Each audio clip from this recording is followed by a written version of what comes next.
রাজধানী ইঞ্জিনিয়ার্স ইনস্টিটিউশনে বাংলাদেশ জামায়াতে ইসলামী ঢাকা মহানগর উত্তর আয়োজিত ছাত্র আন্দোলনের প্রাক্তনদের সমাবেশে যোগ দেন জামায়াতে ইসলামীর নায়েবে আমির সৈয়দ আব্দুল্লাহ মোহাম্মদ তাহের। এ সময় দলের কেন্দ্রীয় নেতারা এবং প্রাক্তন ছাত্ররা উপস্থিত ছিলেন। শেখ হাসিনা দীর্ঘদিন ধরে দুর্নীতি আর ফ্যাসিবাদ কায়েম করেছে উল্লেখ করে জামায়াতে ইসলামীর নায়েবে আমির বলেন, পতিত সরকারের দুর্নীতিগ্রস্ত কর্মকর্তাদের অপসারণ করে যোগ্যতার দায়িত্ব দিতে হবে। এই দেশের মানুষ দুর্নীতিগ্রস্ত নেতৃত্বকে আর গ্রহণ করবেন না।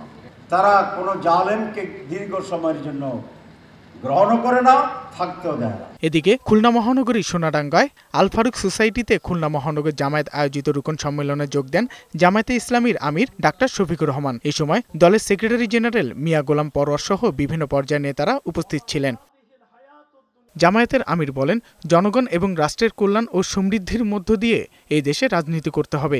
একটা দেশে যারা জনগণের উপর গণহত্যা সংগঠন করেছে, গণহত্যাকারীদের জনগণের ময়দানে রাজনীতি করার কোনো অধিকার থাকতে পারে না, এবং রাজনীতি করতে হবে দেশের মানুষের সেন্টিমেন্টকে ধারণ করে। বাইরের কারো তুষ্টির জন্য দেশে রাজনীতি আর চলবে না। সংস্কারের পাশাপাশি নির্বাচনের রোডম্যাপ দিতে হবে উল্লেখ করে জামায়াতের আমির বলেন, সংস্কারের সময় দীর্ঘ হলে জুলুমবাজরা আবারও মাথাচাড়া দিবে। সংস্কারের ব্যাপারটার উপরে নির্ভর করবে এই সময়টা কতটুকু হবে। তবে হ্যাঁ, এটা বছরের পর বছর হওয়া উচিত নয়।